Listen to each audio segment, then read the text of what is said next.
I'm just ready to check them off here. Sorry, Francis, gotta go up and start. Just so you know, we are live now. Thank you. Alan, which one do you want first, water or wastewater?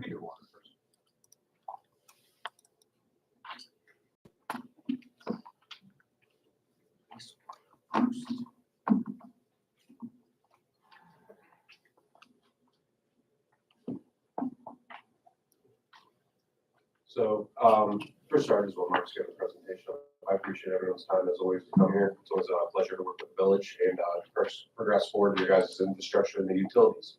So, to start it off today, I presented on this back in May, talking about the new ground storage tank proposal that we're going to proceed with and the booster pump station, so that we could reinforce your guys' infrastructure by bringing in a suction ground reservoir.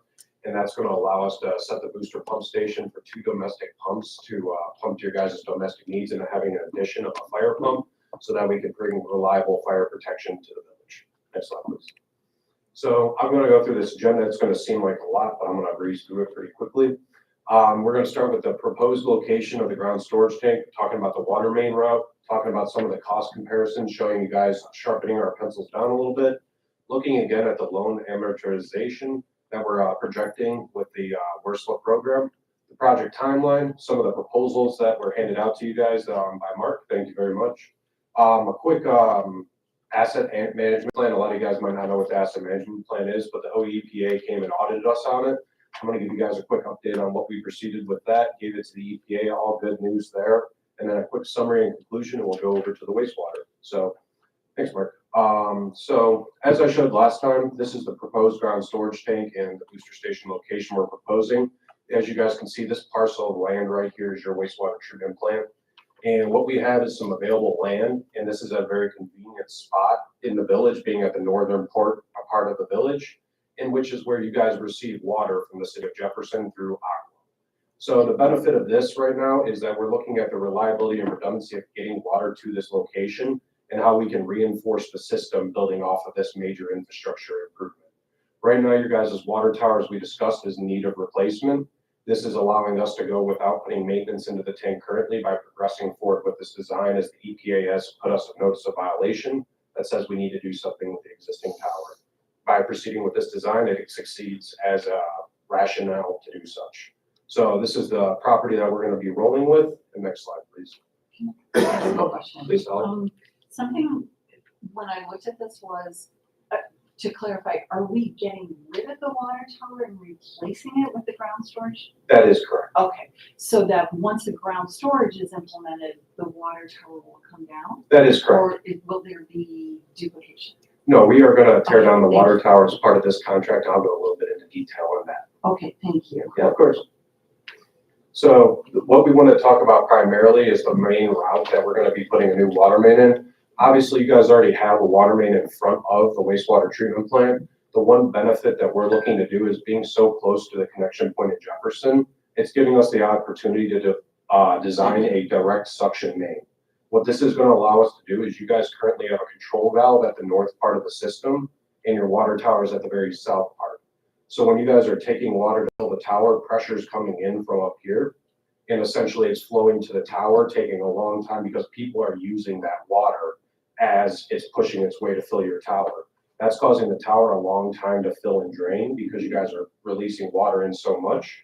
And then the one issue that we're seeing in the village right now is when that control valve closes, people on the northern side of the village are seeing a very large pressure loss because of the pressure that's coming through from the water supply. Once that control valve closes and you guys are floating off the water tower's pressure, you're seeing a significant loss because of some of the intermediate mains and lack thereof of a fully looped transmission grid.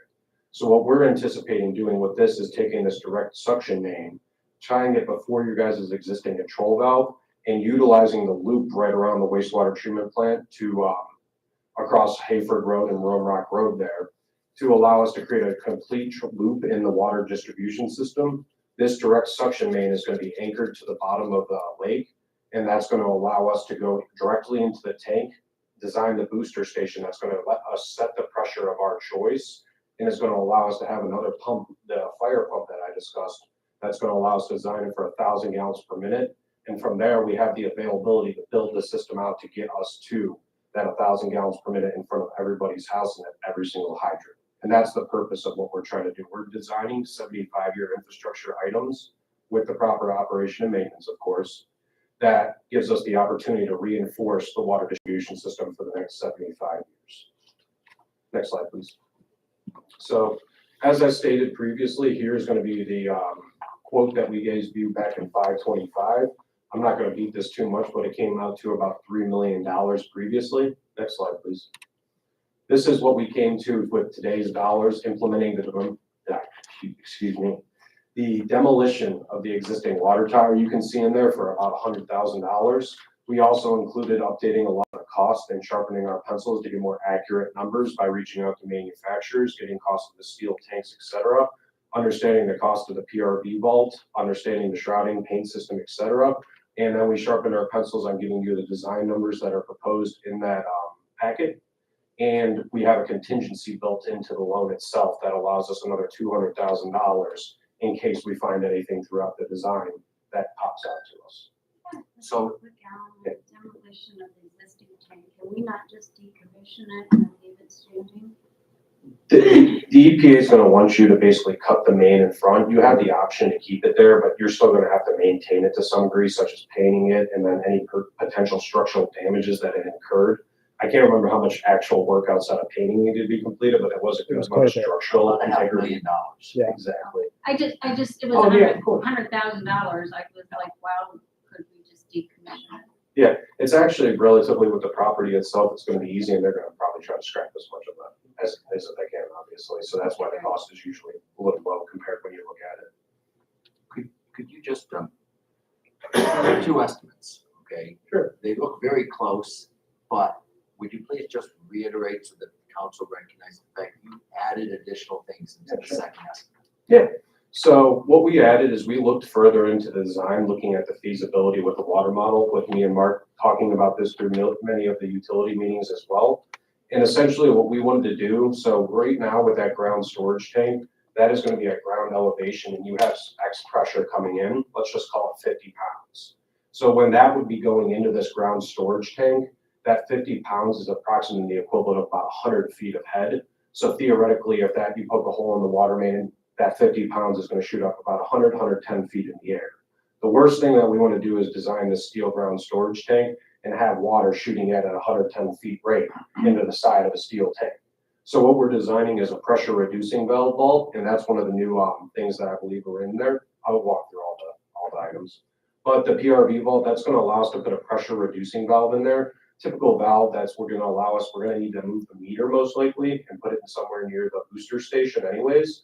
So this is going to give us a location to store it all in above ground and keep that PRV as an opportunity to set the pressure coming into the ground storage tank so that it's not obscenely high, as we're not trying to fill that thing, shooting a rocket into the side of it. We're just trying to fill it adequately so we can pump out of it. The shrouding and paint system is going to be so that we can cover the water tower or the water tank while we're painting it. We don't want to do anything to the grass, the surrounding houses right there to the east, I believe that is, etc. The mixing system is very important. I don't believe the existing tower has a mixing system. I've done presentations on the benefits of mixing systems, aeration systems, etc. We have one. Oh, you do have There is one? Wonderful. Yeah, I we know have there's a some. mixing system, an aeration system in the old tower. Wonderful, good stuff. That's very important. So we are designing the exact same package there at our new tank. Even though it's a ground storage tank, it's going to be beneficial to get that water, as you guys probably had your consultant at the time tell you had the benefits of all the mixing systems, etc. It helps with just keeping a uniform water column. So you guys are having similar temperatures, similar chlorine residuals, etc. It's just good for the natural water quality of the tank overall. For the cost when you're investing a couple $1 million, it's worthwhile.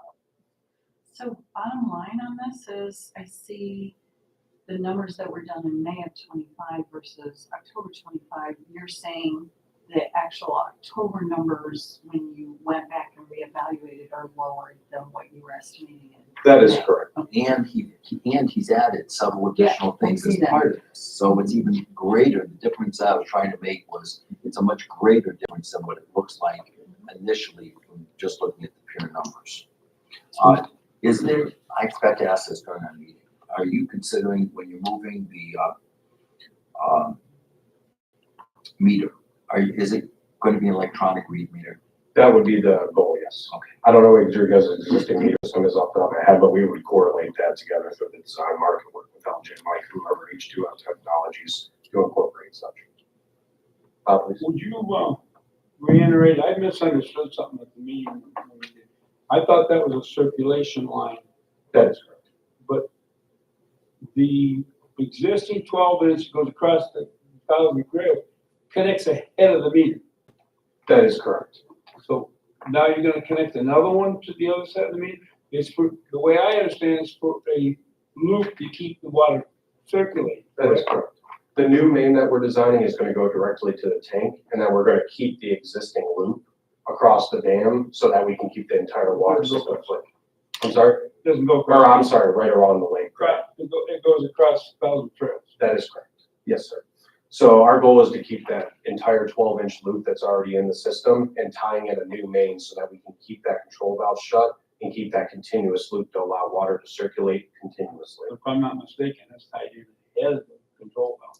That is correct. So we'll have You're to gonna have to probably, remodify that. and that should be covered well within the contingencies. Okay, I understand.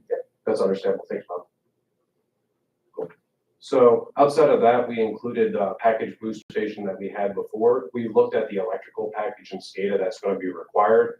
Looked at some of the power you guys already have on the wastewater treatment plant, which allowed us to sharpen a lot of those numbers. The demolition of the existing tank, as we discussed, sharpened our pencils on the foundation and the miscellaneous site work, as it's a pretty good site property that we're working with right now. And then, as I discussed, that 12-inch direct suction feed made. Could you please make one more quick comment on the fire part of this? Sure. Okay, it's like new abilities, new capabilities, locations, et cetera.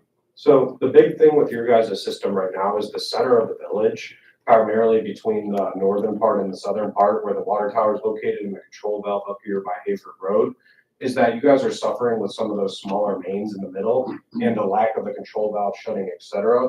There's very low fire flow. There's fire flows as low as 500 to 800 gallons per minute. With the spacing of the homes that you guys have, it would be recommended to have 1,000 or upwards gallons per minute. And what we've decided to design is go with a 1,000 gallon per minute pump with the idea of fully circulating the water around the distribution system with the ability to build that out over time to complete every house of having 1,000 gallons per minute, with upsizing a lot of the older 4-inch mains without in the system to more newer 6-inch, 8-inch mains, and utilizing the 12-inch grid to spread that 1,000 gallons per minute throughout the distribution system. Because right now you guys are only relying on the water tower, and there are those restrictions from smaller mains that is making it harder to push with the gravity of the tower. Now we're going to be utilizing a pump to do so. And it's going to have a variable frequency drive on it, which is going to allow us to ramp it up slowly and steadily so that we're not going to be busting a bunch of mains, and it will allow us to move it up the pressure over time or lower it with what we see in the system as operations. Thank you. So as you would, system would be called upon for additional water, that would be automatic. That is correct. It basically ramps up the pump motor to various different amperages to get the water curve to pump out as exact pressure varying the flow rate, essentially. A lot smarter people than me. But next slide, please. So as we discussed, I didn't go and actually adjust the loan amount. We just applied for the $3 million until we go into February further in the design when the WRSLA program comes around. That is going to be the water revolving supply loan account for those that weren't here last time. But this is the place that we applied through. It's an Ohio EPA funded program with OWDA. And what this allows us to do is loop the design loans into the construction loan, and we don't have to start paying on the design or the construction until the construction is completed. So this is a bi-monthly payment or a biannual payment schedule shown at 73 and some change, which equates to about $147,507 annually for all of these improvements for the $3 million loan that we're asking for. This is not exactly what you guys are going to be taking out. The one benefit of this program is that once we get the contractor bids, that's when we get the full award amount. So let's say the bid for everything comes in 2.5 and we apply for 3, that automatically goes back down to 2.5, which is a huge benefit. Next slide, please. One question here, you talk about Dave Joyce office, congressional earmark, can you expand on that? Yep. Me and Mark wrote some letters of support to various different congressional earmark opportunities. A lot of these are being paused for the year, et cetera, or being delayed till further notice with a lot of the funding cuts that we saw at the end or at the beginning of the year. The WRSLA program itself was actually delayed a month with potential funding cuts as well.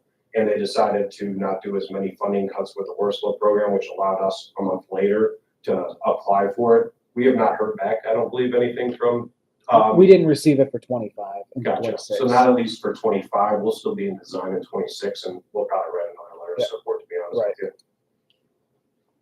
you. Yeah, next slide, please. So I'm going to talk a little bit about the timeline here. These are arbitrary, depending on us getting these contracts signed, obviously, and getting things in motion. Mark and his team has been very, very helpful in getting all the documentation and stuff for us to get this together. So I appreciate everything you guys have done for our legwork. We'll get into the timeline. So this is just going to assume from the timeline we're getting this signed sometime next month.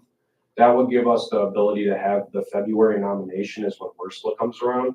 That will give us the ability to design up to the permit to install application, which is typically at 60%, which is where we have to submit this to the EPA so that they can approve the drawings, the specs, and approve the bid to go into construction. We typically do this at 60% because at 60%, all the site civil's done. It's more so from the 60 to 90 is taking the electrical, the structural, all the stuff that the EPA is not going to evaluate as they're only looking at the process equipment at the end of the day. So when we renominate for WRSLA in February of 26, our goal is to target any principal forgiveness funds they have available. The only way that you qualify those whatsoever is at least having the PTI submitted, more hopefully awarded to you in your hand. But that is something that they are willing to work with. From there, we're hoping from March to June to get the 90% design completed. It may or may not take that long. It might take a little bit shorter depending on where we're at. The main reason that we're waiting for July is that we won't know back from WRSLA until July about our award and how much it's going to be, the potential principal forgiveness. We already are able to take the loan as we nominated back in February, but by renominating with the PTI and design underway, it gives us better scoring criteria for those principal forgiveness categories. And renominating is very simple compared to doing the first application. And by doing the first application, we are able to get under design with this 182 that I'm going to talk about in a minute. And that is the benefit of this program, is you won't be paying on any of these design fees until the water tower is constructed. And it will be one number, one payment, twice a year. So this depends very heavily on WRSLA and that funding. Yep.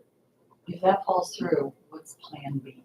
The odds of, Tony, you could probably speak to this a little bit too, but the odds of WRSLA falling through is very, very minimal. Yeah, very, very minimal. This is one of the biggest programs for funding out there for water and wastewater infrastructure. I will say that.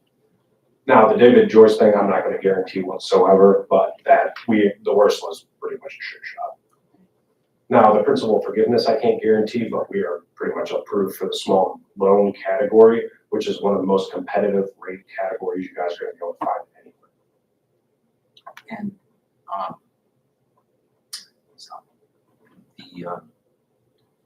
the amount we're collecting currently will cover our debt service.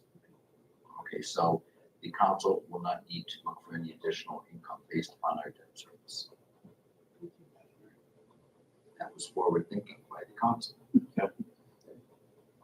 So, excuse me, from going from there, we're going to go into the bidding and the project manual DFA review.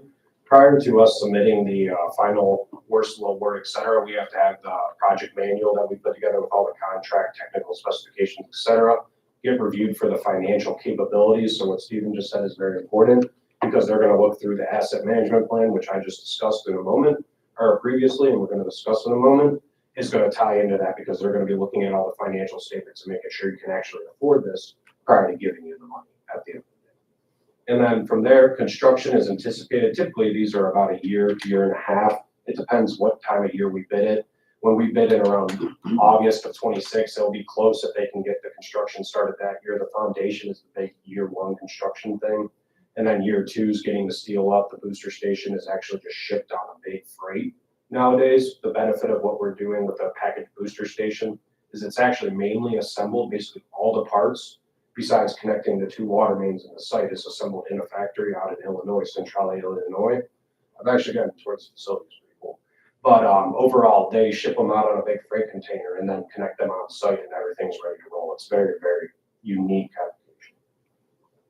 So next slide, please. So I'm not going to beat this scope to death. This scope is going to be for all the design, bidding, construction service, or design and bidding services for this. It's going to be all roped into that design loan as we talked about, and that will be carried into the construction loan. But this design is going to include the bidding and design of the 200K ground storage tank and the booster pump station. That's going to also include the 12-inch direct suction feed across the bottom of the lake, in which we're going to anchor it to the bottom utilizing ductile iron pipe. Next slide, please. So anyone that wants to go to bed later, enjoy reading that scope of services. It'll help you, but I'll give you the brief short of it right now. We're going to do some site surveying and include the base drawings as part of this. We're going to take one of our boats out there and actually do a sonographic radar of your guys' lake to get the actual topography of the bottom of it, on top of our ground survey troops that are going to survey your guys' wastewater treatment plant sites so that we can lay it out. That's going to involve coordination with all your guys' utilities out there, and we'll be commenting with Mark and his team for any initial design outputs that we want to see, such as where we're going to put it exactly, how we want to have the turnaround driveway, do we want to have the potential for a water wall calling station there, a bunch of options that we're going to have at this new site.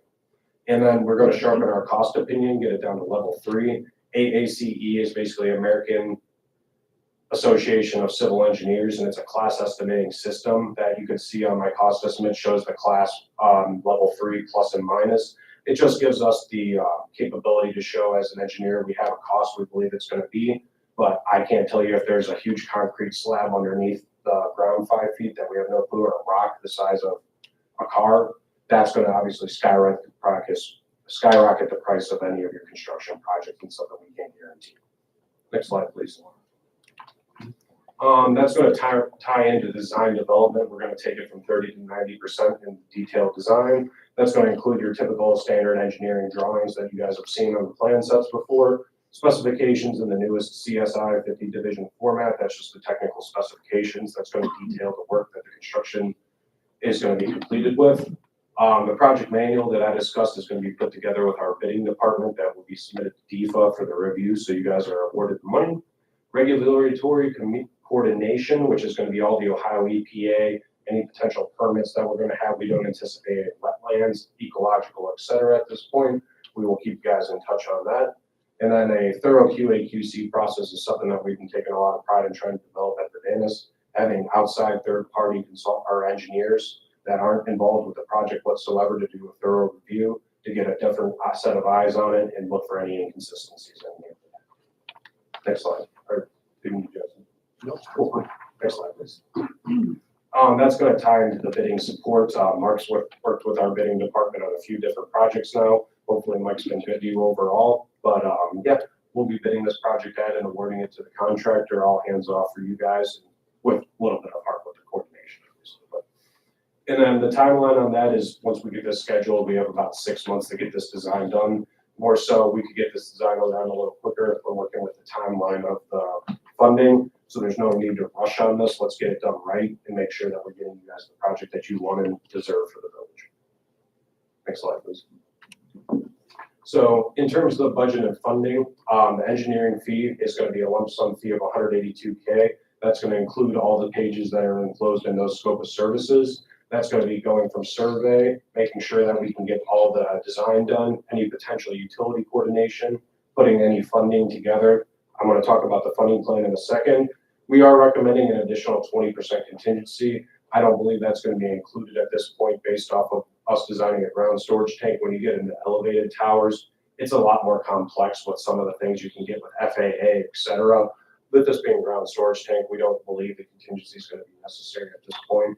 So that leaves us to the 182. And as we discussed previously, Phyllis Dunlap is on a grant service retainer with you guys. And she's going to be looking for other grant opportunities, funding opportunities to combine with the WRSLIP program, as they're very happy to combine other funding sources to take the load off of them, and more than happy to accommodate any other types of funding. So is this the same 182 that was over on slide 5? That is correct. Okay, thank you. And the one that will be in 3 more slides. And then deliverables, you guys probably don't care about, but we'll have a nice stack of engineering drawings for you guys, about 30 pages detailing the project itself. Something that take up more space in that room back there, Mark.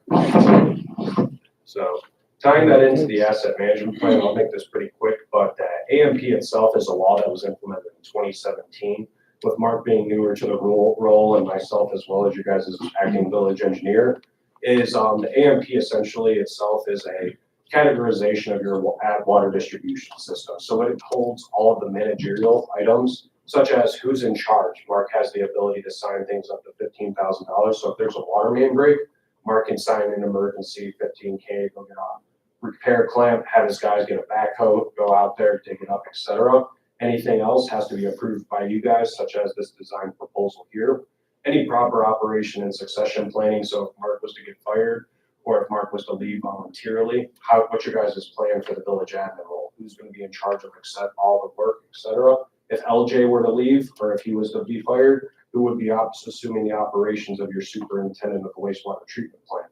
The EPA wants you to have these things planned, because at the end of the day, succession is the most important part in having the plan for how to prepare in the worst case situation. So that ties in with the operating plan, roles and responsibilities of your staff, etc. The technical capacities where we come in a lot, and we've developed a full inventory and condition assessment of every single water main and hydrant valve in your guys' distribution system. That goes along with your chlorine pump. For you guys that don't know, there's a chlorine pump station right out there. We documented that, approved the current condition of it, and inventoried it all into GIS, which will be something that you guys can see actually on your tablets when we get up to the GIS level, and store it at the county as well, so that the county has the ability to store it for you guys digitally. We are also developed some operation and maintenance programs that are available for valve turning, hydrant flushing, typical SOPs that allow proper maintenance of the system itself. Some contingency planning. You guys have a contingency plan that has to be updated by law. That is included. You guys don't have to worry about the source water plan. You know, we've developed a 3 to 5 year capital plan plus up to 20-year capital plan for replacement of all the water mains throughout the system based off their age and importance to the system as a whole. We don't just look at replacing the oldest mains. If there's a 12-inch main that supplies the backbone of your system and a little 4-inch over here that supplies 2 houses, and they both have the same amount of age, one's a lot more important to the function of the system than the other, and that's another factor that we look at when we are replacing these water mains. And then the financial capacity is just a bunch of fiscal documentation showing your guys' budget, what your rates are, et cetera, so that they can review it with DEPA's project manual and make sure you guys can afford the project essentially. So next slide, please. So why that was important for me to go through that long rant right there is that you guys were actually audited by the Ohio EPA as part of us applying for the Worslow program. It triggers a review of your asset management plan. The asset management plan law, as I stated, was created in 2017. This is not something a lot of places have necessarily been aware of or created until they've had to necessarily. And I know places right now that still don't have asset management plans, just don't have the money to create it until we get told that we need to create it essentially. So essentially what it is going to be is they audited us so that we're applying for their 2 funding programs. They want to make sure that we're managing and replacing the right things in the water system and the wastewater system. They want to see a full documentation of your system, seeing a conditions rating, and making sure that we're going to ask them for $3 million. There's not a water main that's leaking out there right now and filling dirt, whatever it may be. This is the priority project is what they want to make sure that we're doing. So with about $7,000, we were able to sign a quick general services contract and get this completed in about a week and a half, putting together all of the items on the right I'll go through in a moment.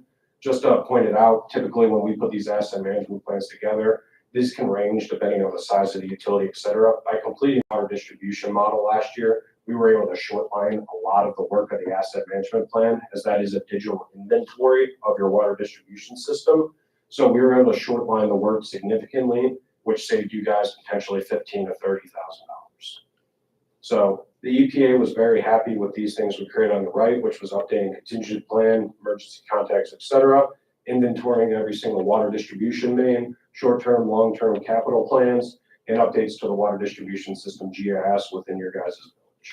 And we have some standard operation procedures as well. So I try and read everything that comes across from the village. I don't remember seeing the asset management plan. Is it somewhere where we can see it? Yeah. Okay. I gave Mark a copy on the flash drive. We just prepared the whole thing for you guys. So it's very, you guys do the short form of the asset management plan, being a village under 10,000 people. So it's like a 14-page document with a bunch of attachments. I think it would be good for council. Yeah, 100%. Thank you. Yeah, Mark, I'll get you a PDF for everyone to see. Thank you. All right. Outside of that though, next slide, please. So the rationale of why I was here today is to ask for you guys to approve for Mark to authorize us to design this project. This will take us through probably mid of next year in June, when I'll be coming to you guys again and we'll be opening the bids for this project. So this is a full package deal to get this project started, survey, feet on the ground, get it designed, do all the regulatory reviews, walk you guys through any questions, concerns you may have on the design process itself, and get it bid out for awarding to a contractor. And then we'll talk about the CACO, which is construction admin, construction observation, obviously. So I think that's it. Next slide, please. Oh, yes, okay. So we have the Werslow loan that we applied for in July of 2025. That was the design loan. We will be applying for that construction loan, as I talked about, in February, which will allow us to get the award of the loan in June or July of next year, which will allow us to bid the project. Phyllis is going to be keep looking for grant services that we could potentially apply to this project. And the one thing that I'm going to keep driving home to you guys is that this is a major infrastructure item, and it is going to be expected that there's a little bit of sticker shock up front, seeing $3 million. But at the end of the day, this is a long-term capital improvement project that is going to be the backbone of your guys' system going forward for the next 75 years, and could potentially, with the proper O&M, go to 100 years and be a very viable resource for the backbone of the village's system.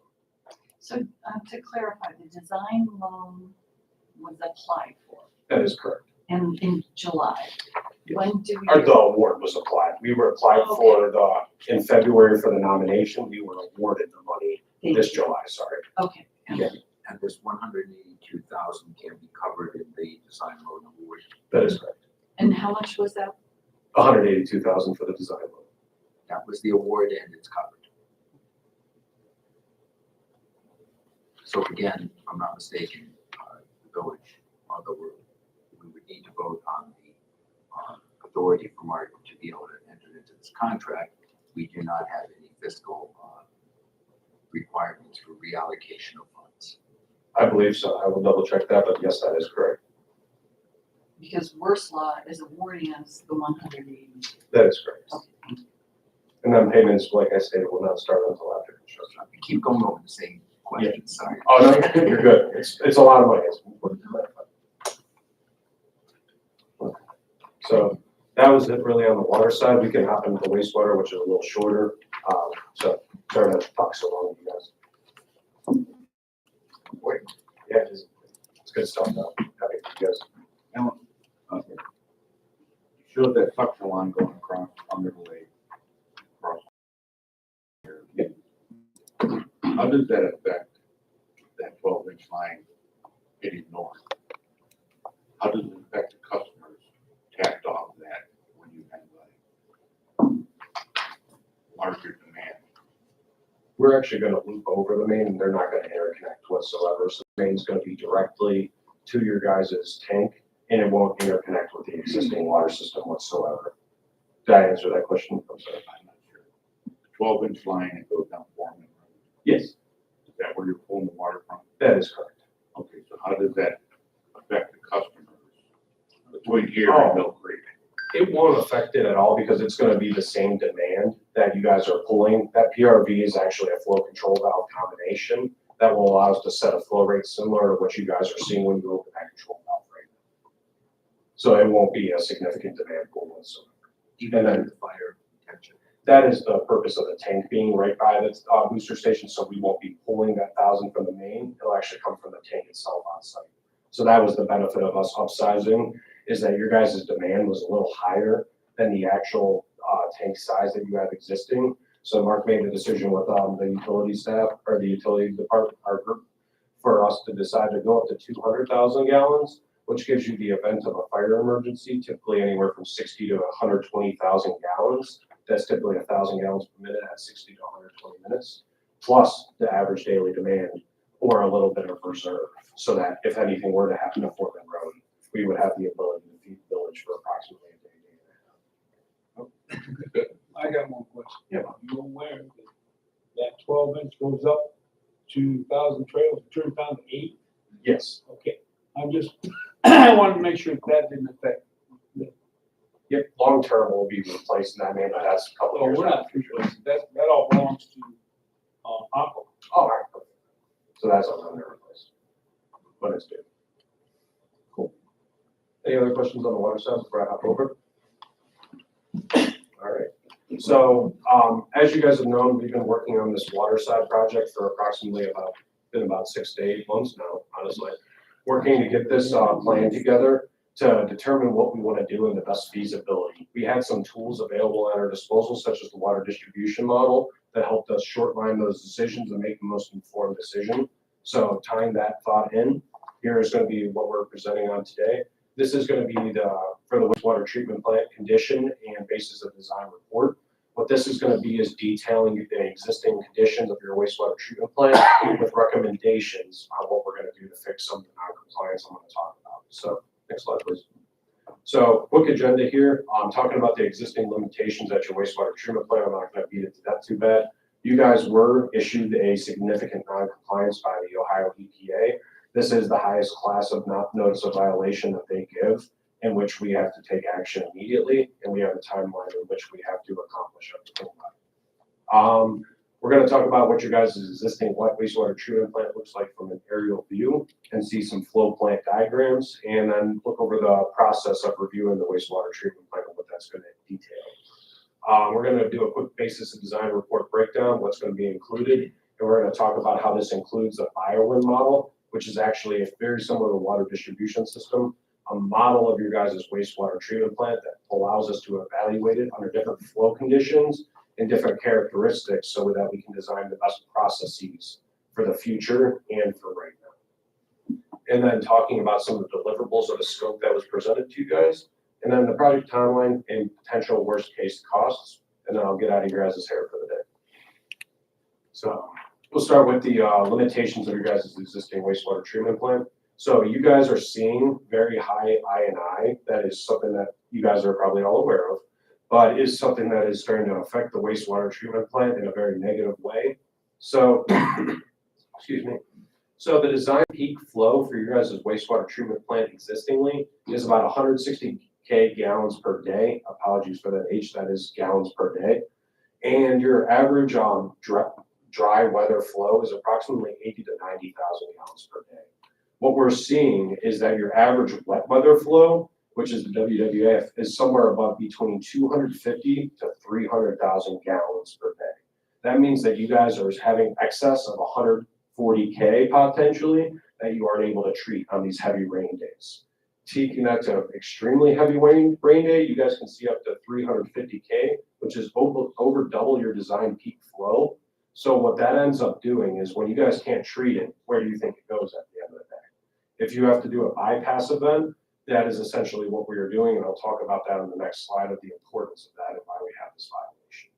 But Can you explain I&I? yeah, infill and infiltration. Yes. Infill and infiltration, and that's essentially water getting into your sanitary system. If it be groundwater, if it be a water main broken over a sewer pipe, or if it be downspouts from people's homes tied into the sanitary system, or if it be combined storm and sanitary mains that haven't been removed from the system yet. So that is any potential flow that is clean water that isn't true waste flow getting treated by the plant when it doesn't necessarily need to get treated. So talking about the system itself, your guys' original system and plant was created in the 1960s. We are in 2025. There's been some minor upgrades to the plant over time, but it is probably due for an overhaul with the timetable and the growth that we've seen in the village over time. You guys are in permit limits when the sand filters are in operation. However, when we are bypassing the sand filters, you guys do not meet those permit limits. We'll talk about that a little bit on the next slide. And then overall, like I stated, there's been some minor improvements such as aeration tanks at the wastewater treatment plant. But you guys have 29 lift stations throughout the system. And overall, we've tried to remedy this issue before with smoke testing, but we haven't found any major issues with downspouts tied in, et cetera, storm sewers tied in. So we really do believe that it's somewhere at the plant needing to treat it, or it's in the collection system, and lining the collection system could be upwards of 10 times the cost of treating this at the plant effectively, because you would need to send in CCTVs, closed circuit television cameras throughout the entire pipe system. That's going to involve looking potentially at everyone's private side laterals. Are we going to be able to get permission from everybody to look at their private side laterals? Are people going to fix their private side laterals if there's a crack in it and it's not affecting them whatsoever, but we're infilling water? Is that something you guys can mandate? So we're looking at the best potential money allocation and applicability of treating this problem at source. Next slide, please. So essentially, you guys were listed, as I said, a significant non-compliance. That is going to be for your carbonaceous biochemical oxygen demand. So that's your CBOD. Essentially, that measures the amount of dissolved oxygen that's consumed by the microorganisms, the bugs, for lack of a better term, in the wastewater itself. That breaks down to carbon-based matter. Essentially, it isolates and can tell you guys the different types of organic pollution that's within the water, essentially, the measurement of it. So what is happening is that you guys are treating the CBOD typically with your sand filters based off the chemical process that goes through that sand filter. I'm not going to beat it to death here. But essentially what's happening is when you guys are having these wet weather events, you're needing to bypass the sand filters, which is going directly into the Rock Creek. And you guys are just delivering black water directly into it, essentially sewer water directly into the creek, because we don't have the ability to treat it, and there's not enough space in the existing EQ basins to handle it. And this is just based off the fact that the plant is old and it was designed for a certain capacity that we're dealing with. This is no different than many other places. You guys have done this approximately 5 times this year. If you do the math there, 5 times approximately 150K to 160K overflow, that's approximately almost 1 million gallons of sewer that we've dumped into Rock Creek this year. Next slide, please. Before I hit that, the village has given a 3-year compliance deadline by the OEPA to remedy these issues completely. That involves construction. The EPA is willing to work with us if we are on our way on design, et cetera. However, if we are sitting here in 2 years from now and we haven't got under contract for even the report, the EPA is not going to be too thrilled with us. So as long as we're progressively being proactive about this issue, the EPA is not going to slam down and take LJ's license away. But LJ is the person that is in the notice of violation and significant non-compliance is written to, and none of us want to see somebody young in their career that's trying to build up themselves as a wastewater superintendent be doomed by the lack of being proactive. So we're getting ahead of this very early into the timeline issue, but I just want to keep talking about the proactiveness of continuing this forward, because we do have 3 years if we're not proactive. And when did the clock start ticking? What was that, like 2 months ago, Mark? 2 months Somewhere ago? around there. It would probably be, once they see us applying for this design loan, et cetera, that would probably reset the clock most likely. So, next slide, please. Just to give you a good picture of kind of what's going on here, here's an aerial overview of your guys' wastewater treatment plant. These are all the different types of unit processes that are involved. I'm not going to show you guys from an aerial point of view of how these things are all tied together, because next slide's a little better at that with the flow diagram. Before you go on. Yeah. We can go back to aerial. No, I mean, if you look at the aerial view and you go back to our other project, which had an aerial view, and you overlay them, when you're talking about building these additional EQ tanks and areas, Yes. are we getting close to or impacting any of the things from the last slide? No, the goal is to work towards the east with expansions of the plant, because we're going to be up the hill potentially. There's not a major hill you can see on this area here, but there is a little bit of a grade shift on that hill, which is just south of that driveway right there, or just directly south of, or down. I'm directionally challenged, sorry. Of that land, yeah. This is where This the is where- water's going. Yeah, it's and going to be then slightly south of that. The sewer upgrades would be moving this way. Exactly. Okay, So the purpose is to move east, and that's one thing that me and Mark made sure of before we even proposed this site to you guys. What about joint project development? How is that, can you do both of these projects simultaneously? Will they interfere with, each other? In terms of staging, not really, not whatsoever. It could help you guys depending on what they both actually be done. I don't think the two timelines of construction are gonna line up, but if they did, it could be beneficial to be one contractor or something like that. But I know I can guarantee that at this point, obviously. So, next slide, please. So just talking about the flow diagram, I'm gonna go through this pretty quickly, just in terms of a high level point of view. You guys have flow come in, that's gonna be your influent going through a bar screen. That's essentially gonna get all of the major big things out, like water bottles, any tissues, any wipes, any stuff like that. You guys are gonna go into a pump station that's gonna pump it through your aeration tanks. If there's too much flow at once, what the EQ basins are essentially big cement tanks that hold the waste after it's been screened, so that you guys can hold that waste to be treated based off limitations of a severe surge of I&I or flow itself. So those pump stations pump it to the aeration tank, which oxidizes the water and brings up the bubbles, etc. And that allows us to get some of the BOD out, etc., and start getting rid of some of those chemicals, etc. And then you guys can see what I want to say here is that bypass line that we have dashed. This is the importance of the picture right here, because there's been no major treatment done to the wastewater besides just kind of bubbling it out with getting rid of some of the adding DO to get the sand filters to do their job, along with just screening out some of the big items. So at the end of the day, this is still black water at the end of the day. It's not even considered gray water. So we are bypassing this prior to the sand filters, which treats this CBOD, all the pollutants, and goes directly into the UV sterilization and the Rock Creek effluent. So essentially we are sending raw sludge into the Rock Creek effluent, into the Rock Creek Lake. This isn't uncommon for any wastewater treatment plant, but it's not something that we want to continue with. This is something that can be remedied based off proper upgrades. It's going down the creek. It's not going in the lake. The creek, I apologize. Next slide, please. All right. Yeah. So what we want to do for you guys is look at this holistically and not just replacing kind.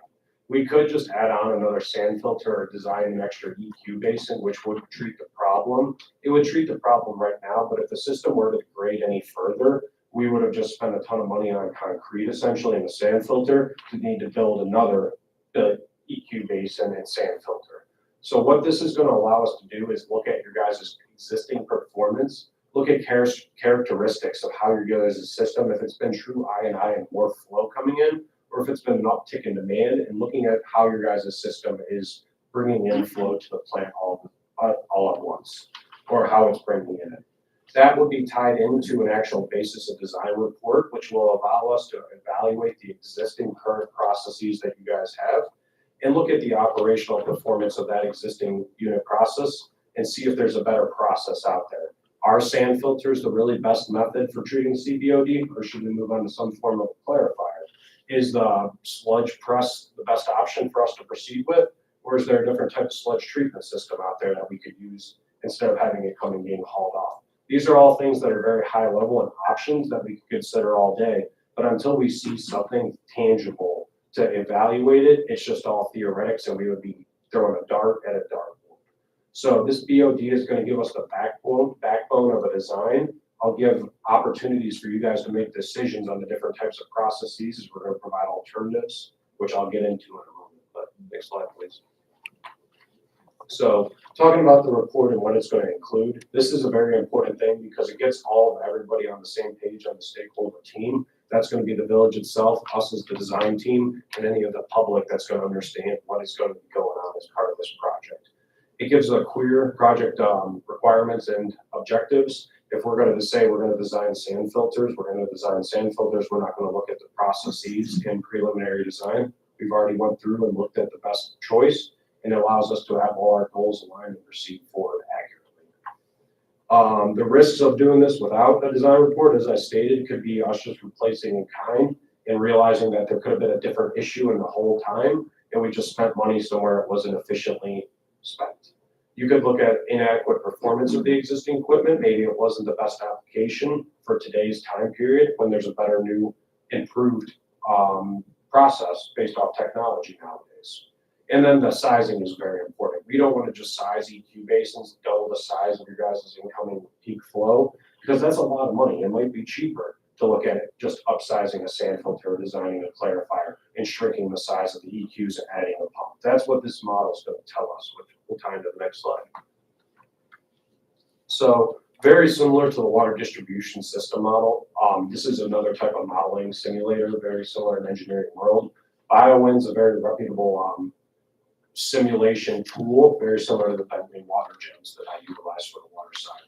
I'm not going to beat you to death on what it can do, but it basically analyzes all the different types of unit processes, looking at your activated sludge, anaerobic digestion, any nutrient removals, and sludge management, looking at us able to forecast the incoming different types of flow under different types of weather scenarios, looking at your 100-year storms, your 50-year storms, 25, 10, etc., different types of rainfall events, so that we can figure out what the best ability is to design for the size of the EQs, what processes, and provide you guys alternatives at the end of the day. Do we truly want to go with a sludge press and try to upsize for bringing in more sludge in the future, bringing in Rock Creek's waste? Or is this something that we want to look at for just designing for what we're seeing today, plus a healthy growth opportunity of people coming into the village? That's what the model is going to allow us to look at, and the cost factor that's going to scale with the size of the infrastructure improvements we want to put in.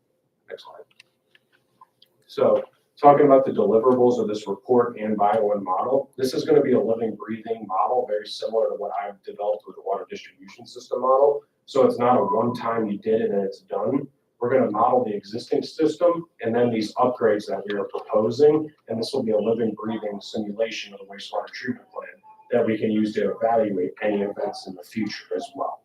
So it's going to tie into a thorough review of your guys' capacity and limitations, looking at 1 to 3 improvement alternatives for each major unit process with preferred solutions and conceptual layouts shown in 3D civil, CAD drawings, etc., and a high level cost estimate, AAC level 5, of the different opportunities of which each one of those different processes will cost. This is going to be just the basis of design report and BioWind model. This is going to be able to shortcut to 30% design by having all of the equipment picked out. We've already discussed the cost with the manufacturers, and we'll be able to jump straight into funding opportunities with, in tandem with the significant non-compliance, will help us hopefully target these principal forgiveness categories and tie in potential grant opportunities for the cost estimate of the worst case. I'm going to show you guys momentarily. But this is going to be essentially step 1, very similar to how we did the water distribution system model, but this is going to shave off a lot of the time and effort that would be burnt in preliminary design based off us looking at the different processes, doing these what-if scenarios by creating a model that we can evaluate things by the click of a button. So with that 47,000 that's there, on the other handout that was given to us, it says there's some other things that are to be determined. So the bidding stuff that you were just talking about, Yep. detailed design and so forth. So just ballpark, we've got the BOD of 47,000. Given all of those other things that need to get done, what's a reasonable ballpark? Depending what we're going to end up designing, I would say it would probably bring us somewhere around the cost of designing the water tower and the ground storage tank, probably around another $140,000, $150,000 realistically. Okay. And it's just based off the cost of what we're showing. The thing is that we're looking at doing full replacement of a lot of your guys' processes for this design loan, so that we can, the design loan allows us to get the planning loan. I'm going to talk about the planning loan in a minute with WPCLF. Essentially what it is how we're doing the design loan with the water towers or the water tank study. The planning loan can be looped into a design loan that can be looped into the construction loan with a similar wastewater side program that we're applying for, similar to the water side. So when would those costs hit? And the reason why I ask is we're getting into 2026 budget season. So when would that hit? It would be at the end of the timeline I'm going to show, but most likely May 28th. In 28. May of 28th. Okay, thank you. So each of these loans get rolled in, and when they're rolled in, they start over again before they start to require payments. That is correct. And and where we'd be into, okay, come on. So, talking about the BOD report, that's gonna encompass the model itself with all these alternatives and the cost estimate. That's gonna show each one of these different alternatives because our design fee is gonna be determined. If we're designing another sand filter of what you guys already have out there, that's a whole different scale of design than designing new final clarifiers. And I don't wanna give you guys a cost that's gonna be way overkill in the future or us shortchanging ourselves. So it's more beneficial to look at this, let you guys make the best selection you see. We'll have design fees for each one of those alternatives, and it'll give us the opportunity to work together and pick the best feasible approach for the village. Next slide, please. So this is going to be the plan to restore compliance. This is going to be specifically designed around the EPA compliance issue. We're not going to specifically only look at the compliance issue, but a holistic view of your wastewater treatment plant. That could encompass other designs, but the goal right now is to restore compliance. This could be potentially adding treatment capacity as we discussed, or enhancing the potential BOD removal itself. We're going to implement these upgrades and be able to meet these permit limits by May of 28 is our goal, based on this timeline that we've listed, and you guys will see momentarily. All this design plans will again need to be reviewed by the Ohio EPA as part of the fail-safe permit to install program, and we'll discuss that when we get into detailed design and the process you guys will be familiar with once we get on the water tower side. And I apologize for keep saying tower. I'm in the middle of like designing 3 towers right now, so it's going to be a nice shift going to ground storage. But next slide, please. So talking about the timeline itself, we're going to, assuming we commence contract in November of 2025, similar to what we're doing with the water side, that's going to give us the ability to model your guys' wastewater treatment plant. We're going to look at your monthly operating reports, all of your past data, and get a true understanding of what flow conditions really come into the plant. What's your 4th of July look like versus the middle of December? What's your February look like versus your spring when we're getting our May showers? Looking at the analysis and review of all your processes, putting together the documentation of what our recommendations would be, capital plans and recommendations by March. We're anticipating the final plan of this in March 26, coming with comments and review from all the council, the utility committee, Mark himself, the LJ Mike, and then tying that into me coming out back in April and presenting our plan to you guys again.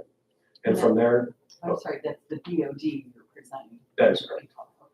And that would be a full presentation. By that point, you guys would already know what our alternatives are. It would be more so us determining the right approach to go with into design, because that's going to tie going into WCPLF nomination in August of next year, which is going to be, again, we'll want that permit to install in hand, or at least apply for that principal forgiveness fund. So now time to the next slide.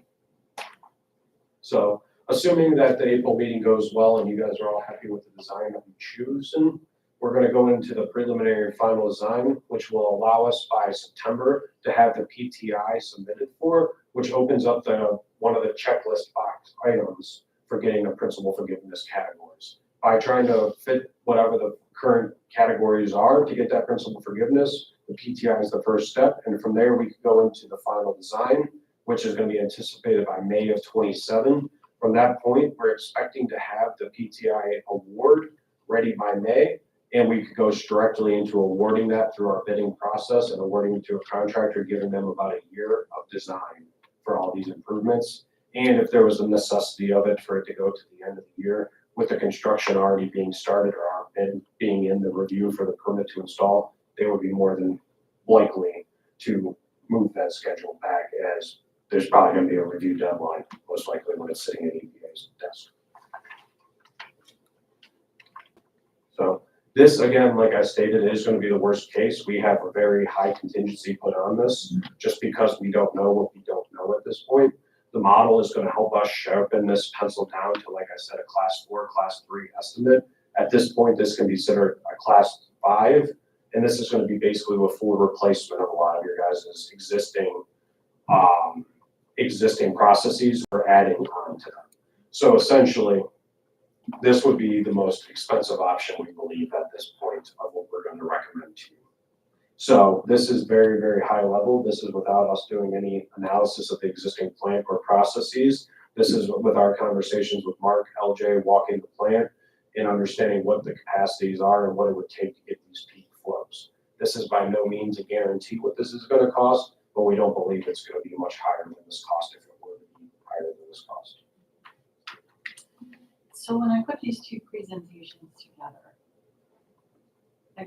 am I reading this right? We're looking at between the two of them, 7 to 10 million between the two projects? Yes. Next slide, please. So, in summary, this is again for us asking council to consider and approve, Mark, the basis, assigning the basis of design task order. Again, this is going to be submitted for the planning loan through WPCLF, in which we're going to be able to design a report that can be reviewed by the EPA and all of you, so that we can design the best plan of action for restoring compliance and making a comfortable decision in designing the proper plan for today and the future. This will allow us to do that thorough plant, understanding the limitations of the plant thoroughly and working with the OEPA to restore that compliance. This is a very collaborative approach by documenting what our recommendations are, having multiple alternatives if nobody sees eye to eye, and giving options for everybody to consider so that we all feel comfortable with the right dollar amount and the right design. So given, that these are two big projects with two high dollar, but definitely we'll go after low loans as well as grants and that sort of thing. How long are we good? We're looking at upgrading both the plant and the water tower. Are we looking at 25 years, 50 years? What's the timeline there? It's gonna, Also with the understanding that if we delay any longer, costs will only go up. it is gonna depend on you guys maintaining this equipment properly, like oiling the pumps and all the proper maintenance that should be conducted. That's a given. But you should be good with the water tank itself for approximately 75 years with the proper coating, et cetera. The booster station itself should be good for about 75 years. Some of the SCADA electrical components are typically good for anywhere from 15 to 20 years. That's a given just with the way technology scales. If we look at our phones nowadays versus 15, 20 years ago, it's kind of crazy. But outside of that, those major infrastructure components are good for 75 years. Same concept with the wastewater treatment plant. That concrete's been out there for 65 years and is still in pretty good shape. Some of the unit processes themselves need updated, some of the SCADA, electrical, et cetera. That should be good for, again, another 50 to 75 years for this wastewater treatment plant improvements, which buys us time to track down all the issues in the collection system and fix those so that we can fix essentially what me and Mark have decided targeting is these major infrastructure items and then fixing the collection and distribution system proceedingly. That millions that you just put the two together, in case you didn't, the difference between that and 3 years ago when we did our first analysis, is the balance of the infrastructure system, which would be the piping that gets in the distribution system. That was the one that was, in today's dollars, almost $1 million a mile. It was ridiculously expensive. But this is right on track. The only comment I'll make is to council, is that I'm sure Sally's done a little math in her head and the rest of you might have. The debt service loan on this part of it, is a little greater than that of the water system because it's about 25% more. And council did not, properly start the funding of this. We sort of took a Band-Aid and started with the $5 a month funding. We will need to consider discussing this at some point in the future because if we can start to collect the money now, or soon, by the time our debt service in 36 months comes, it will be approximately 30% less per month than we would if we start that. So we're going to have to get the money somewhere, in debt service. So if we at some point, if we started earlier, we will make the pain of collecting this and dealing with this a lot more tolerable. Stephen, if you'd like, we can have Phyllis calculate the number out. Could you please? A difference between now and 36 months from now. Sure. Based upon the number of, That number I gave you guys in there essentially. not just that number, but also based upon the number of residents that we're collecting from. The number of lots, the number of accounts, excuse me. and that you can get a current count listing. That would be fantastic.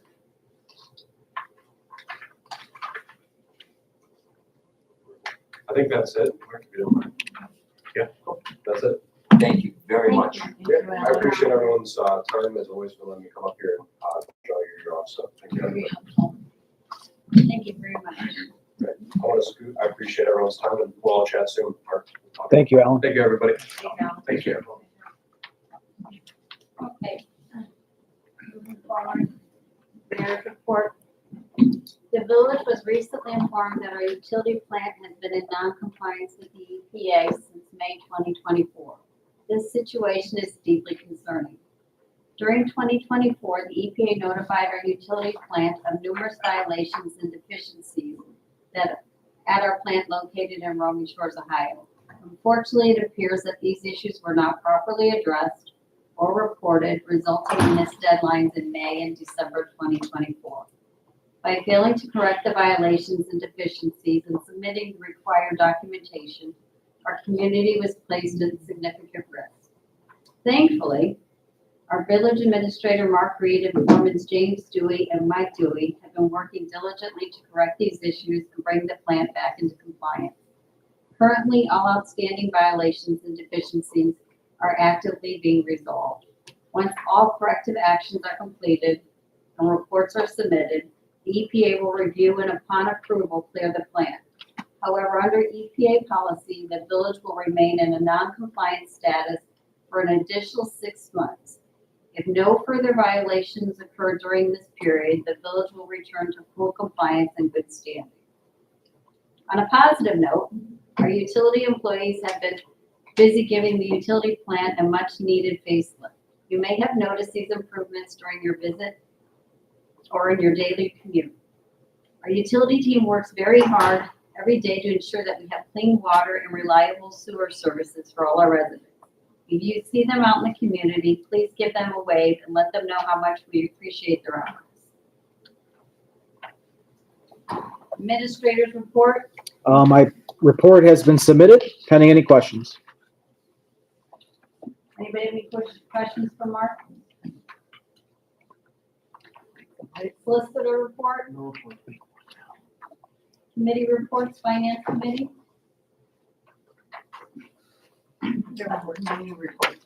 Public works committee. Public Works met on 10/3/25. Next meeting will be 11/7/25 at 5 p.m. Thank you. Special committee liaison reports, planning commission. Planning meets 10/22/25, and we'll go back over the building code and are also evaluating the long documented zoning code. And then the next meeting after that in November will be 11/12/25 at 7 p.m. if upheld on 10/22. Records commission, me. Strategic planning committee. Yeah, so first I would say, planning commission and records commission are both required by the Ohio Revised Code, so those should go under committee reports, not special committees going forward. As regarding strategic planning committee, I distributed what the committee came up with as far as strategic goals and initiatives. You'll see there's 4 goals there. I won't go into it. It's a long meeting already. Our next step is to meet with department heads here, as well as I'm working to do a meeting with the association board, just to make sure everybody's aligned on what this strategy is for the village going forward. So please read these over. The committee agrees that this is what we want to focus on going forward. And everything that every department, every survey that we did, all of the SWOT input we did, all rolls into each one of the items on this page here. Any questions, please give me a call. Thank you, Sally. RRA, Nothing to report. SCAD. We meet next Monday. Legislation, we have ordinance 2025-09-01, an ordinance creating a point of sale program and regulations regarding the same and not declaring it an emergency. It's in its 3rd reading.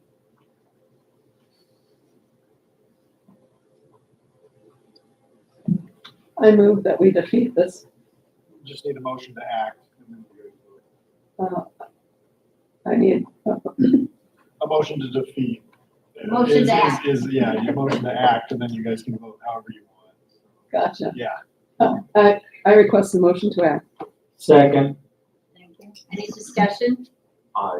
If we turn it down, it's gonna go back to committee. We can do that under new business. I have it already in my notes in new business. We're voting on ordinance 2025-09-01. Bob Cook, Yes. Sally Fell, No.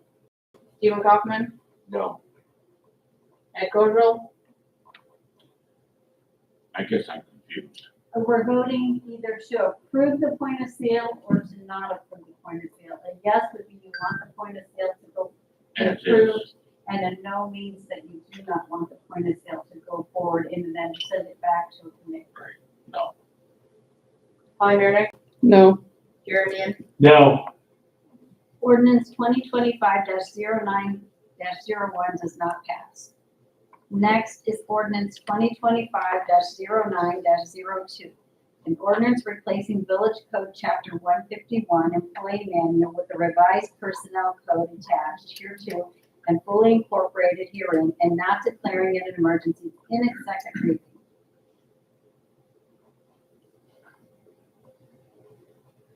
Is anybody interested in waiving the three reading rule and getting this employee manual passed? Or let it ride out to three readings? I am, but I don't want to waste anybody's time. All right, moving on. Old business, we have the building code, which we discussed already in our work session, and it is being sent back to the planning commission. Under new business, we have point of sale. I believe that was something that we would like to maybe have revisited by the utility study committee. I need a motion. I move that we send it back to committee. Second. Any discussion? The only discussion would be which committee, and it can be your decision, Mayor. Did it originate, my understanding was it did originate at the utility study committee, correct? We don't have a utility study anymore. Right, I'm sorry. You're right, it did originally start at the utility study, but that was 4 years ago. Madam So Mayor? the Public Works Committee. It was brought up by council to potentially put together a draft for a work session. So it didn't originate this year anywhere. It was mentioned for the smoke testing in the Public Works Committee. So if we were going to send it somewhere, I would recommend sending it to that committee. I agree. Okay, Stephen made a motion. I need a second. Second. Any discussion? can I have the actual motion? To send the point of sale to the Public Works Committee to review and possibly bring back as an ordinance. I guess, right? Where to kill. Okay, we're voting on bringing the point of sale to the Public Works Committee. Bob Cook, Yes. Sally Bell. Yes. Stephen Kaufman, Yes. Ed Cordero, Yes. Holly Mary, Yes. Mary Mann. Yes. Very good. Point of sale will go back to the Public Works Committee. Next, we have the issue with our next meeting, November 4th. Of course, that's an election day, and Village Hall will be used for the polling, so we could not have a meeting here even if we wanted to. We need to decide if we are going to still have a meeting, and if we are we gonna do it maybe the day before, the day after? What is everybody's thoughts or preferences? I definitely recommend having a meeting. If we skip a meeting, that will slow down anything that's in ordinance that's in a reading. So I very much would like to see the council keep pushing forward and being as productive as it's being. Can we do it 22nd? Wait. 22nd. November. Yeah, November. November. Can we do it the 3rd, Monday? Yes. No. What, I'm sorry, Oh. go ahead. I'm sorry. No, it's okay, you are the head of the polling for Yes. Roman Shore, so please, Lori, will you step up here, just, Yes. and state your name, please, just so everybody. Lori Schulze, 22, as Jenny said, I'm the voting location manager and presiding judge for the Roman Shores precinct. I'm appointed by the Board of Elections. I just happen to also be a resident, so I'll be here setting up on Monday. Okay. The booths and stuff get set up and all those signs and everything, so I pick everything up on Monday afternoon, so it won't be available Monday. While you're standing up, I have a Yes. question for you. Sure. I was under the impression we could not be open for business on that day because we couldn't stop people from carrying in materials or wearing a shirt saying vote for the mayor or any of this stuff. So Okay. we should be closed that day. I would recommend that because that is a slippery slope there. Because on that day, it is a polling location and not the village hall, yes. Part of my responsibilities are enforcing those laws. And if people come in wearing a shirt with the candidate's name or like vote yes for an issue or no, they have to remove that, turn it inside out, whatever. So just to kind of give you the example, at the association, the rule is if you don't have your pass, and if you're not a member in good standing, meaning you haven't paid your dues, you're not allowed on that property. But because on election day, that association property becomes a polling place, if you've ever noticed, the maintenance guys put black garbage bags over all the signs that say you must have your card, because we cannot enforce that on that day. So the same rule would apply here, it becomes the polling place. So, so that would be up to you guys, of course, but I would recommend it just because it's going to alleviate any potential problems. Thank you. So, sure. So it looks like we need to figure out a meeting date and also, canceling or closing, making a, do we have to make anything official to close the building for that day? Or normal course of business? No, Madam Mayor, I believe that would just be on what you need to do, and then we'll just make sure we post it to the public. And announce With it the in the exception of newspaper and everywhere else. Right. Correct, Okay, but they have a separate entrance. Right. but the rest, of any other business that they want to carry on or work that they want, so our employees don't have to leave here, you just can't, you open the window. So for example, billing would not be available to the The public. window would on have that closed. day. Right. Yes. Correct, but the building clerks can Any of still be the, working. any other functions of this building We can have be work they can utilized. do. As long as They stay they're, out of here. as long as they stay out of here during the election, but when the polls close and before they open, which they're not gonna be here at 6:30, but at 7:30, everybody has to be out of the building. That's what we have to do at the clubhouse. So, with the exception of if there's been an auditor assigned, like by the state, but we know that ahead of time. Sometimes we have people that wanna stay and wait for the, results of the election. We cannot do that. Then you have to stay outside. They have to stay outside because what we have to do, although in this day and age, there's a lot of, everything's electronic and everybody gets on their phone and everything, but we have a tape that we have to post. We do that at the clubhouse. We tape it to the window and it has to stay there for a couple of days, and so people can wait outside and wait for the results. So everybody would have to be out here at that point, which is why you can't have the meeting. Correct. Thank So- you. So, sure, okay. All right, so it looks like two things. We have to schedule a meeting, and we will also have to notify the public that on Tuesday, November 4th, the village will be closed for normal business. I move that we move the meeting to Wednesday, November 5th. Second. Is everybody okay with November 5th? I won't be in town, but it's okay. 6 o'clock for a work session and 7 o'clock for regular meeting? Our administrator won't be here. Just FYI.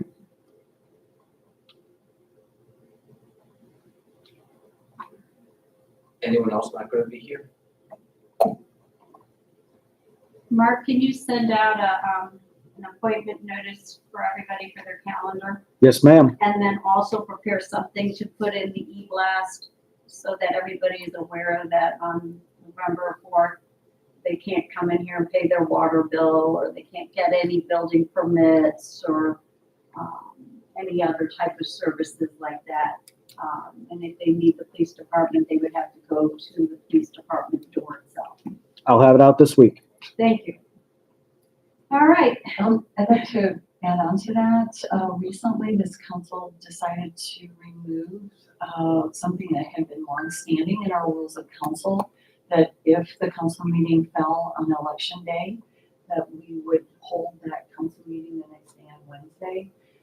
We're having to do this, we're having to do special motions. I would like to make a motion that we amend our rules of council, that if our council meeting falls on an election day, that the meeting will be held the next day.